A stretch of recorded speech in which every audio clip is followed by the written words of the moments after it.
Good evening, everyone. Well, as Shoda said, we started our Women's Centre in 1975 as the beginning of Women's Centre in Drummond Street near Euston Station. And although it's not the first Women's Centre, as far as we know, we think that we are now the oldest Women's Centre in London and very possibly in the country. But we would be delighted to meet any sisters who have been going longer, or to be told about them. Okay, we had no money to rent, at the time when we were looking for a Women's Centre. All of us were on benefit, either unemployed or single mothers, or we were in low-wage work, typist, waitress, nurse, factory worker, etc. So we knew we had to go to the squatting communities to look for a place. And this space, our first Women's Centre, one small room with a shop front, very importantly, had been first squatted by a radical bookshop. And they knew we were looking for a place and gave us the first offer when they moved out.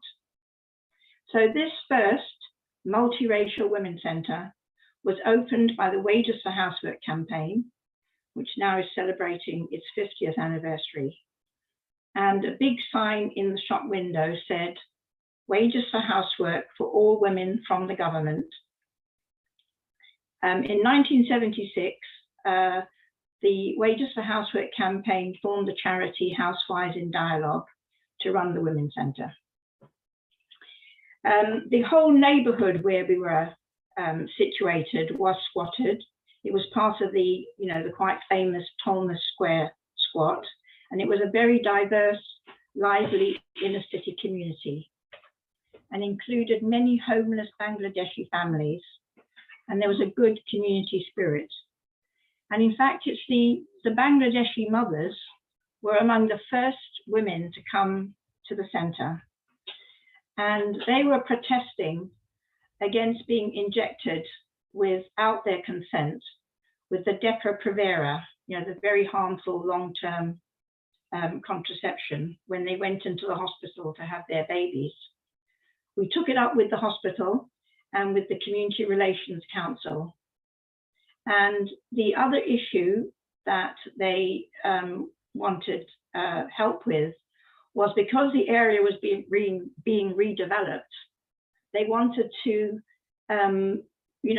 prevent being evicted and to be sure that their families were rehoused in secure council housing before they left their squat. Sorry, yes, that is the Women's Centre with the sign in the window.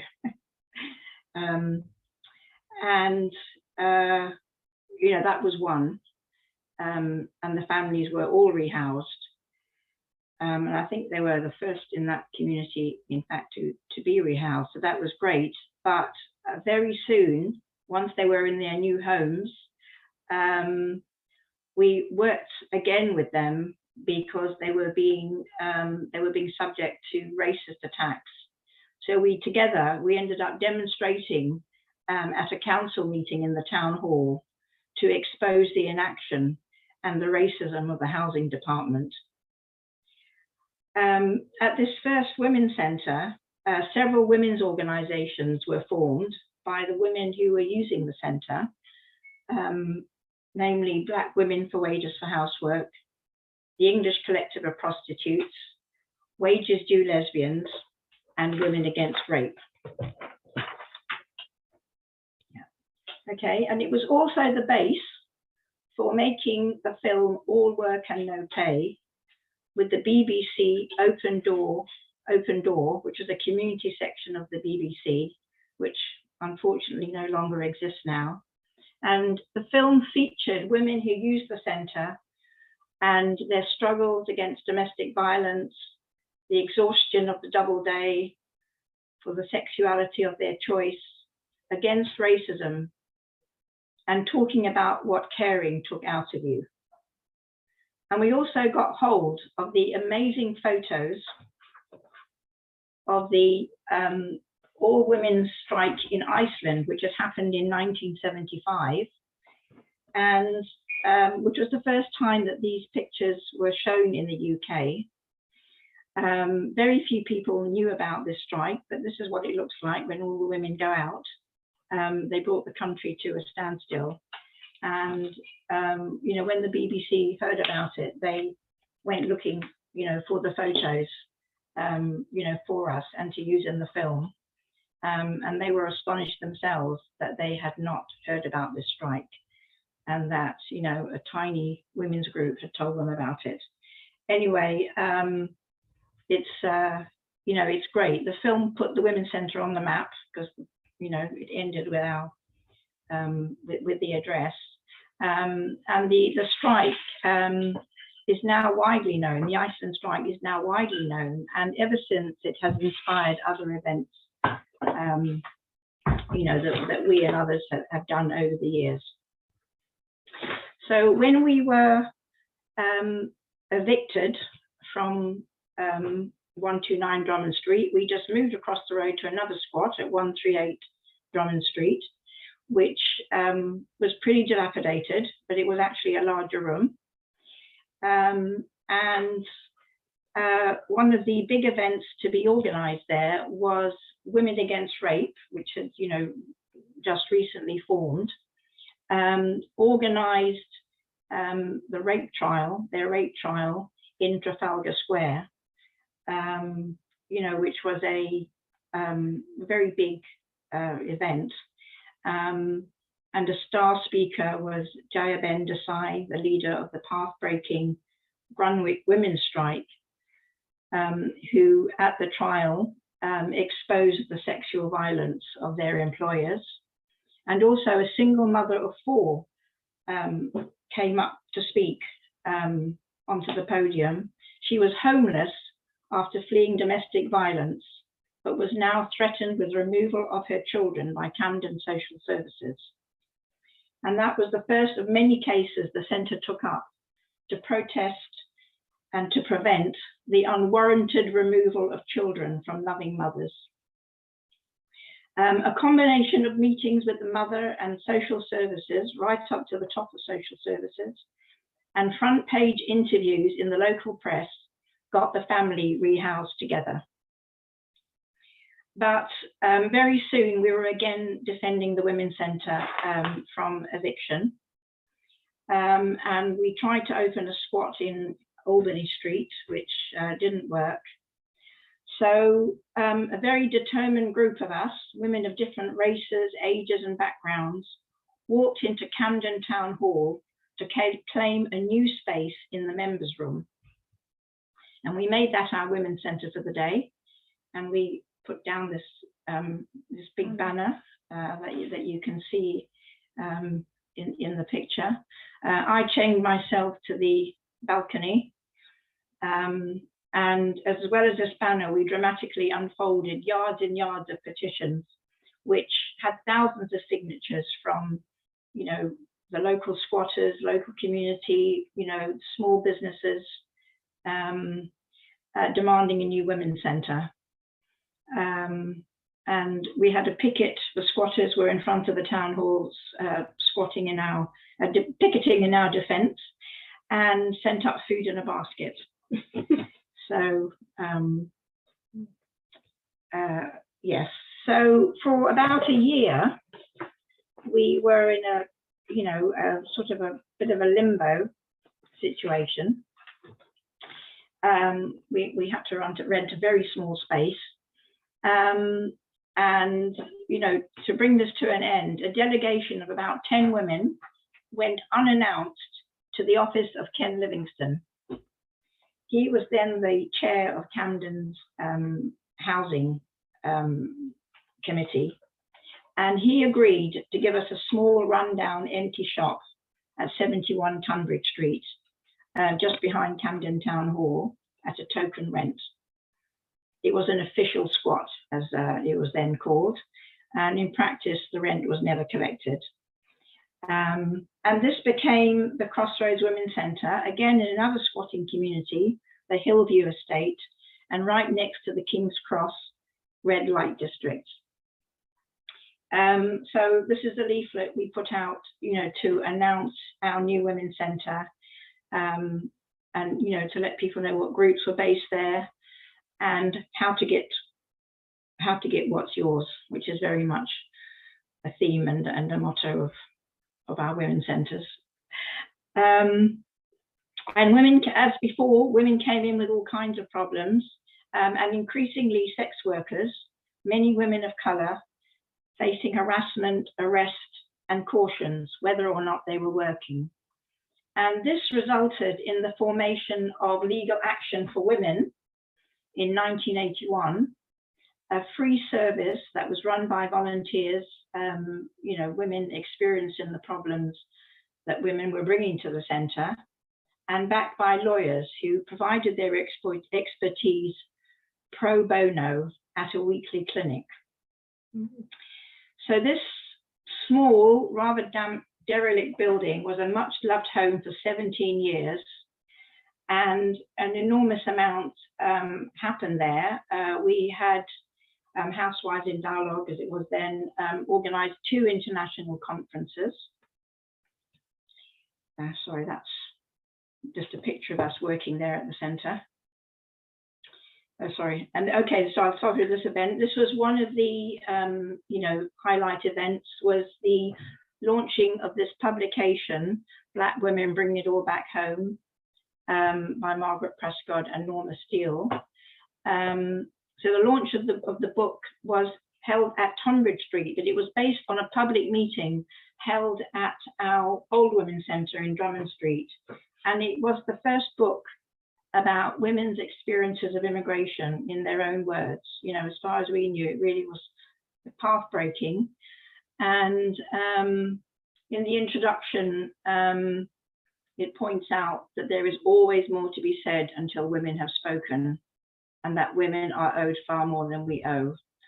And, you know, that remains, you know, very, very true to this day. Oh, this is it. Okay, right, the end now. I have to change to another PowerPoint. Okay, so I'm going to stop there. So if you'll just bear with me, and hopefully it'll go more smoothly. Okay. That's the same thing as, what did you say? F5. Yeah. Not working this time. Sorry. Can you just call it? Oh, resume slideshow. Yeah. Is that it? No. Sorry.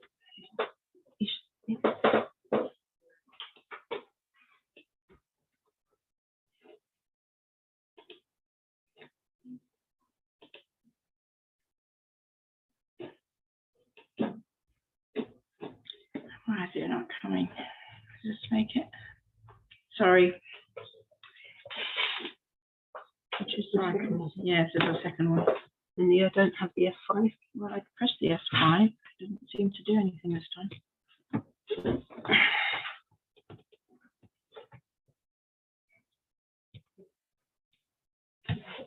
Genius again, the magic touch. Okay. All right. Yes. So, yeah. So two other highlights were our international conferences, Bringing It All Back Home, Black and Immigrant Women Speak Out and Claim Our Rights. And the second one, 2 years later, Black and Immigrant Women Claim Our Rights, Women Count Women's Work. And they were both held in Camden Town Hall. This is a panel of speakers at the first conference. Winifred Blackman, the UK's first black nurse. Halima Babamba, who was a woman fighting deportation. Selma James, founder of the Wages for Housework campaign, and myself. And this is the leaflet for the second conference, and the panel of speakers, which included Krishna Patel of the International Labour Organization, had a fantastic women's section and produced the most fantastic statistics. And in fact, the statistics that women do 2/3 of the world's work for 5% of the income, you know, came from their office. And it was a really huge conference. There were about 500, you know, women and some men attended. Oh, sorry. Back. Yes, which one's back? Sorry. Yeah, sorry. Went too soon. Yeah, so, and from the conferences, you know, a lot more women came forward to volunteer.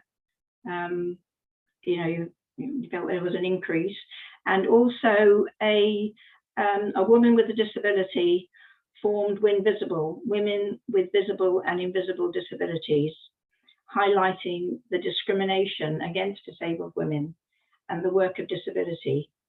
You know, so the number of groups, you know, and issues were, you know, were just expanding all the time.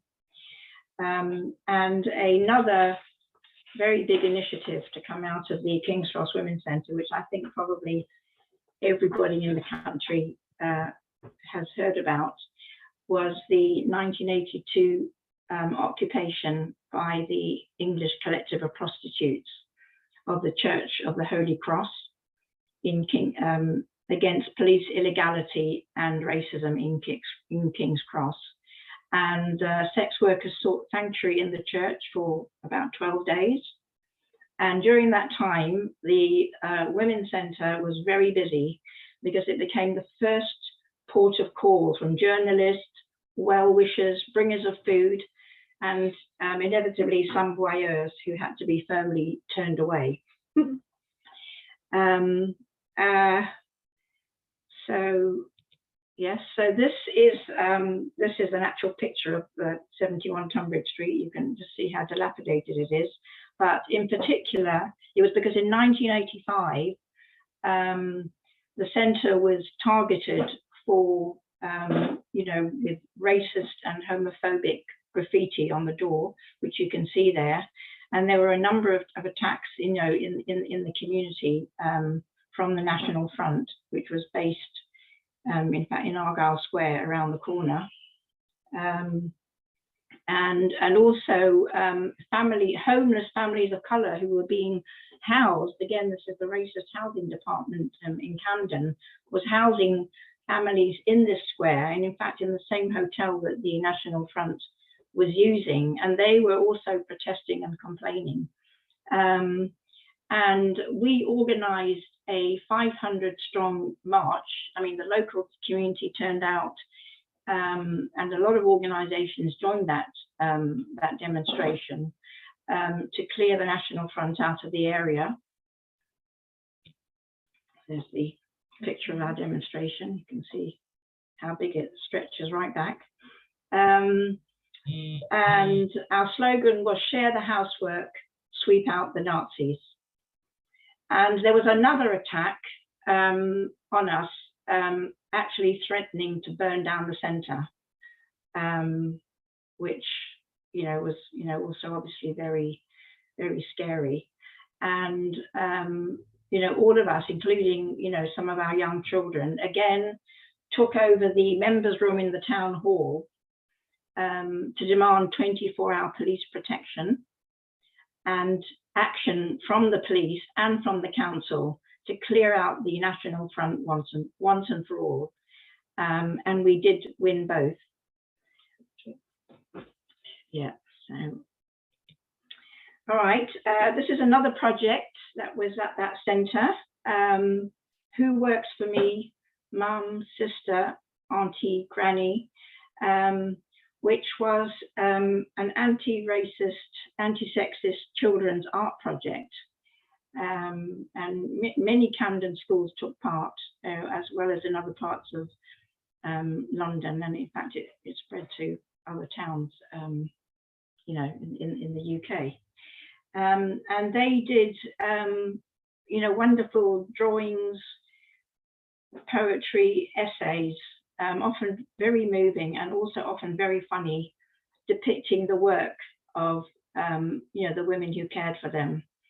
And this picture here of the Hoover that won't work, you just really feel the desperation and frustration of the mother, and You really feel that he's, you know, the child has just captured it. And that was true for a lot of those pictures. Okay, so in 1995, moving on to our next centre, Tunbridge Street again was part of redevelopment, gentrification, and we faced eviction again. And we couldn't pay the commercial rents, which in fact it was a housing association which had bought the whole, you know, estate from Camden. And despite months of local protests and legal action, we were evicted. And you know, we're in limbo for about a year. But unlike other centres, which, you know, and organisations which close down when funding ends or, you know, a major resource is lost, we were saved by the dedication and the commitment of volunteers and supporters.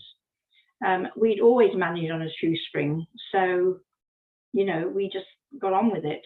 And again, you know, the support that we got, you know, locally also paid off. The youth centre and the church hall kindly gave us space in their premises for a few days a week. So it was like our first, you know, for some of us, we also meant having to work from home. So we had an early experience of that. And a highlight again of that period in this kind of homelessness was that in those circumstances, we organised the delegation to the UN World Conference on Women, which was happening in Beijing in 1995, to join thousands of women from around the world demanding change and demanding our rights. And the International Women Count Network, which was based at the centre, took a petition to Beijing, endorsed by 1,200 NGOs from the UK and from around the world, calling for women's unwaged work to be measured and valued in national accounts. And the conference agreed a decision to do just this. So then we finally moved to 230 Kentish Town Road, which in fact is the Women's Centre that's in the picture here. And it was a building on 2 floors. We had 4 decent sized rooms. And it was thanks to a sympathetic landlord that we got the building. We changed our name to Crossroads Women's Centre, partly because we wanted to remember our home in King's Cross. We wanted to keep the cross. And also to remember the brave women from the squatter town Crossroads in South Africa, which the women refused to be moved, you know, through the hard times. And, you know, they were keeping the struggle against apartheid alive. So that is how we got our name. And again, you know, in a bigger premises, number of groups and the self-help services and the campaigns increased. And the Black Women's Rape Action Project and the All African Women's Group formed at that time in response to racist sexual attacks and the struggle of women seeking asylum who had survived rape and other torture, but were disbelieved and refused asylum. And that is one of the reasons why this particular picture is, you know, is also chosen, because so many women seeking asylum did come to the Women's Centre. Yeah, okay. And also Single Mother Self-Defence was another group that formed, and that was in response to being called workless by the government and, you know, legislation to take away their benefits. So it was expanding, but already, you know, with all this, we were growing out of that centre, and we did begin a very big fundraising drive, you know, holding benefits. People held benefits for us, raffles, grant applications, very generous donations, you know, from a range of supporters.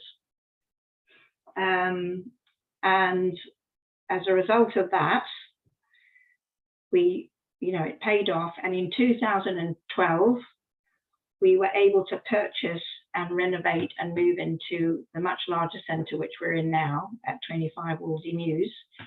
This is what it looked like. You know, this is the state it was in when we got it.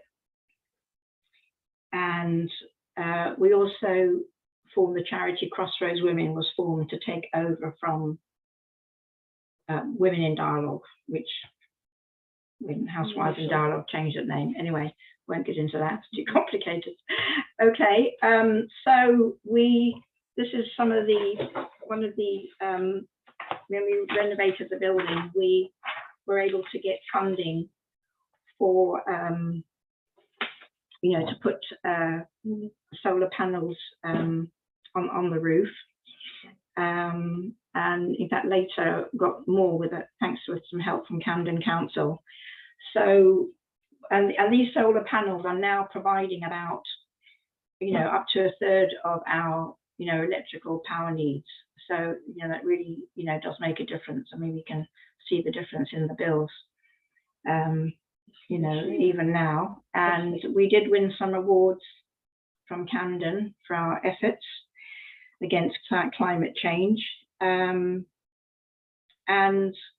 a number of volunteers at the centre have allotments growing their own veg, and some the centre benefits from that as well. And you know, with the climate emergency, we are now holding more workshops, finding out about the contribution healthy soil and healthy food growing can contribute to cooling the planet. Anyway, but going back, the space being so much, you know, bigger, the self-help activities and the volunteering at the centre really expanded enormously, and the daily, you know, drop-in was very busy, as was the phone line. And the new centre coincided with the austerity, you know, when that began in 2012. Probably a little bit earlier, but you know, began to hit the cuts in benefits, legal aid cuts to local services used by women especially, you know, new legislation in the areas of immigration. I mean, it's a long list. And when the figures came out that 86% of the cuts had fallen on women, we felt that weight every day. I mean, it just felt absolutely right. You know, as women with disabilities found themselves with less benefits, reduced home care and extortionate charging, desperate mothers were calling in daily, facing removal of their children. Sorry, I jumped that one. And asylum seekers facing deportation and destitution, mothers turning to the game to make ends meet, and rape survivors unable to get compensation. So, sorry, I should have gone ahead of it. Sorry, just to say, this particular slide, this is just when the party we had when we opened the centre. So everybody here is cheering the opening of the new centre. And this is what it looks like from the outside after it was redeveloped, and that is a group of the volunteers outside. Anyway, so in that situation of austerity, you know, and you know, very harsh legislation, the centre is really a lifeline and a refuge. And different self-help groups for women in different situations bring women together to be heard in a non-judgmental environment. And, you know, share problems, lessons learned, strengthen each other, benefit from others who've won their case, and if needed and as needed, you know, access to reliable professional expertise that is on your side. And we call this, you know, collective self-help. You know, that, you know, that women stay in charge of and are centrally involved in their own case, you know, can understand and summarize their case, make informed decisions about how to go forward, and can deal better with the lawyers or other professionals. but are always able to count on the support of other women and some very experienced volunteers. So this is in contrast to other services where an expert takes over a case and makes the decisions, and in some horror stories that we've heard, take action without even informing the woman and even miss crucial deadlines. So, you know, this is what we absolutely aim to avoid. And part of it also is accessible self-help rights guides and how-to guides that bypass the legal jargon and mystification. You know, a number of them have been put together by organisations at the centre, and you can find more details about them, you know, on the website. Okay, so this is what this is a photo of the daily rota. You know, answering the phone and greeting visitors that happens every day. There's a constant stream of visitors, and you know, it's people wanting to volunteer, obviously women with problems, people from other organisations, journalists, people wanting to be helpful, people want to offer drama, music workshops, and we have quite a good stream of international visitors. And we also cook a healthy lunch every day to, you know, for anybody who's working at the centre or visiting. Other regular activities, sorry, these are the self-help guides that I was talking about, just a couple of the examples. There, yeah. Okay, this is a meeting of Wind Visible in the courtyard. We have a nice little courtyard, bit of outside space. This is one of the self-help meetings with the All African Women's Group that meets very regularly. And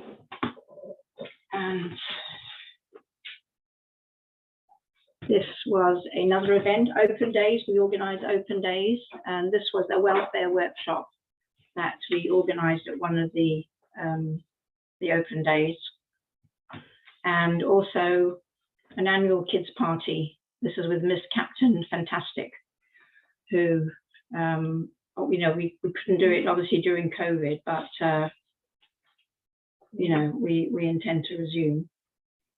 I mean, we also always organise activities for International Women's Day, for Black History Month. We work with different schools in Refugee Week, including putting on plays with children. And most recently, we work with students at Parliament Hill School on an oral history project, remembering Eleanor Rathbone, Mother of Child Benefit Oral History Project. And that was to mark the 75th anniversary of the first payment of family allowance, now child benefit, to mothers, and the first universal payment to mothers in recognition of our caring work, raising children, and the subsequent impoverishment and financial dependence that results. So many of the women that we interviewed, you know, I mean, the word lifeline, you know, the only money to call our own came up. The full results of the interviews are now published, and in fact have been well reported in the Camden New Journal. And again, that is available on the website. Sorry, it's just a brief space here. Right, there's a big scope for volunteering and training at the centre. You know, everything: admin, cooking, research, surveys, form filling, self-help casework, computer skills, making films, PowerPoints, exhibitions, leaflet design, organising webinars. I mean, it's quite a long list. And men who support what the Women's Centre is doing and want to help are also welcome. And a men's group called Payday is based at the centre and has been for, you know, for a long time, you know, from very early on. And again, you know, its members help out in all kinds of ways with technology, cooking, you know, preparing for events.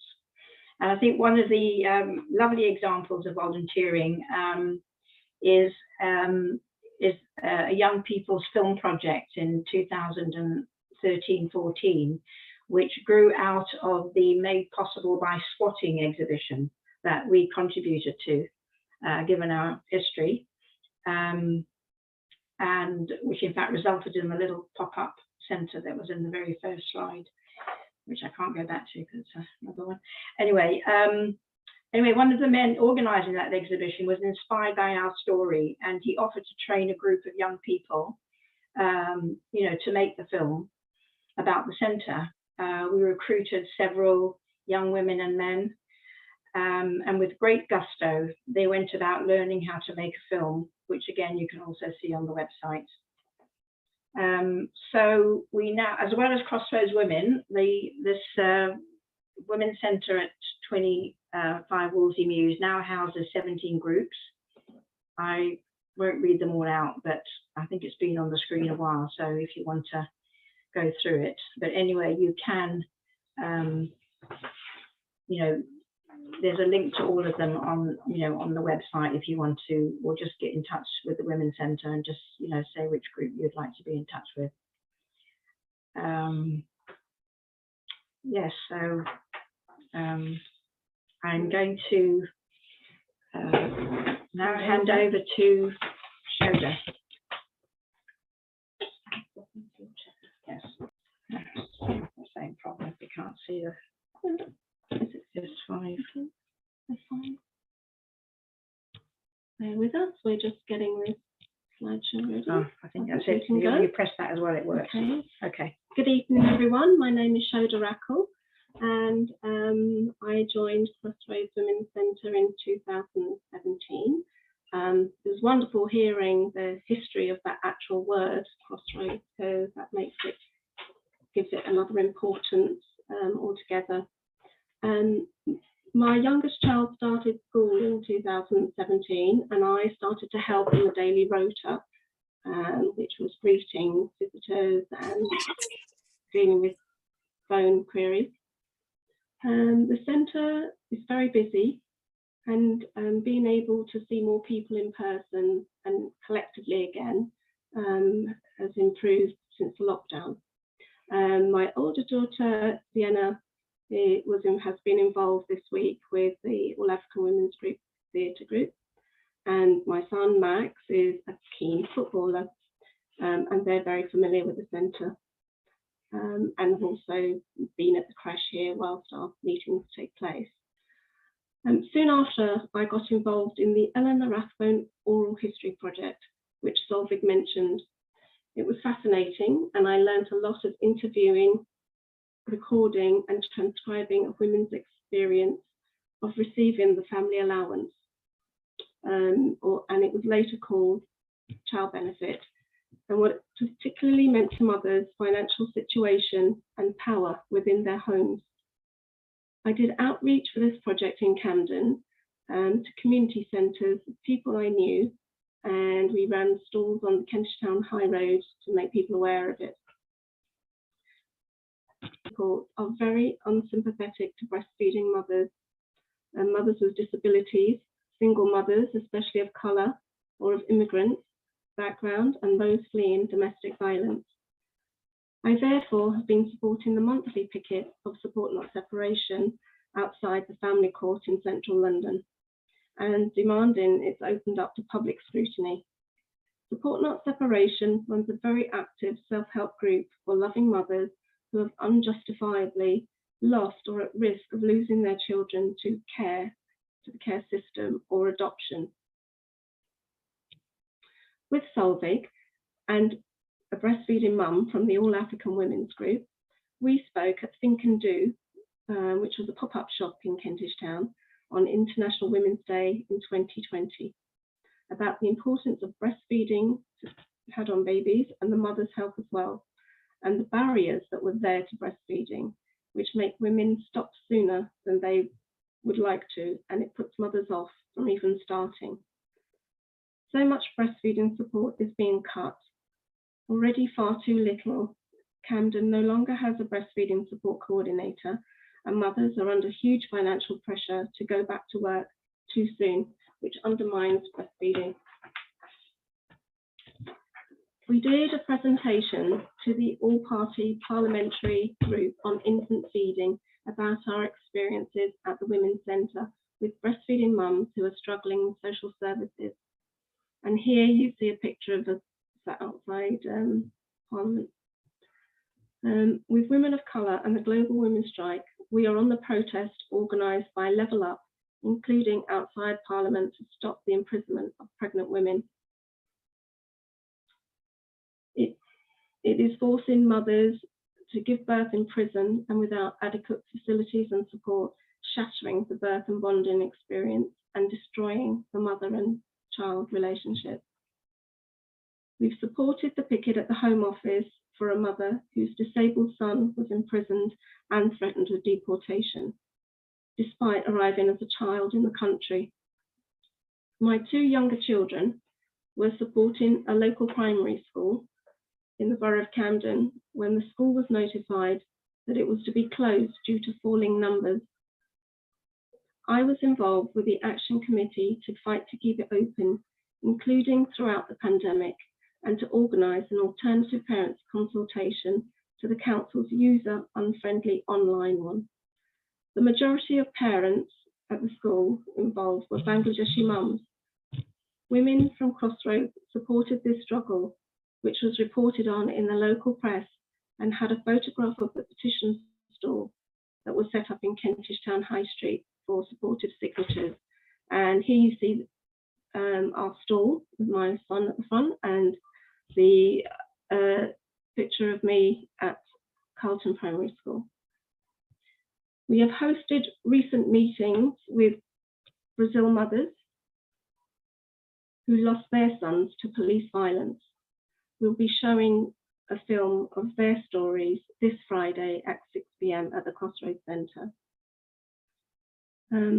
Our last meeting was with Kazar, President of the Garment Workers Union, who described women's fight for their rights and against the military coup in Myanmar. Earlier, a number of women and men from the centre took part in a walking demo on Oxford Street in central London, protesting outside shops like H&M, Primark and Zara, all which continue to trade with the Myanmar military government. This year is especially busy. It's the 50th anniversary of the Wages for Housework campaign, now widely known as the Global Women's Strike. Events are happening through the year, starting with the launch of the Wages for Housework campaign archives at the Bishopsgate Institute. Selma James was interviewed for the occasion in the Ham and High newspaper. Films made by the Wages for Housework campaign and Global Women's Strike are being shown at the centre during this time. Global Women's Strike and Women of Colour have supported and publicised the Indian farmers' strike against the corporate takeover of farming, in which women were the backbone. We are now spreading information about the movement of women farmers spearheading the community-managed natural farming in Andhra Pradesh. The slide you're looking at right now is the Bishopsgate Library, and here we go on to the care income. We are also making connections with natural farmers and food growers in rural and urban areas in the UK, such as the Land Workers Alliance. The method is chemical-free, regenerates the soil and the water cycle, produces healthy food, and it produces better incomes for the women and their communities. The Global Women's Strike is calling for a care income for those caring for the people and the planet. On March the 8th, 2022, the Global Women's Strike launched the questionnaire What Mothers and Caregivers Want survey. You can see this on the screen. Women were very pleased to be asked what they think and what they want for once, instead of always saying what they think we want.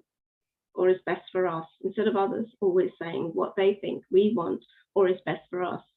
Surely we know that.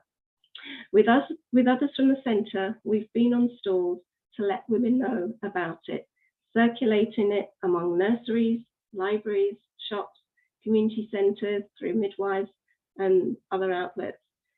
It was recently covered by the CNJ, and please, if you could log on to this questionnaire, we'd love to hear what you think about it too. You can find out a lot more about all that happens at the Crossroads Women's Centre by logging on and having a look at our website. Thank you for listening. I'll hand you back to Shoda.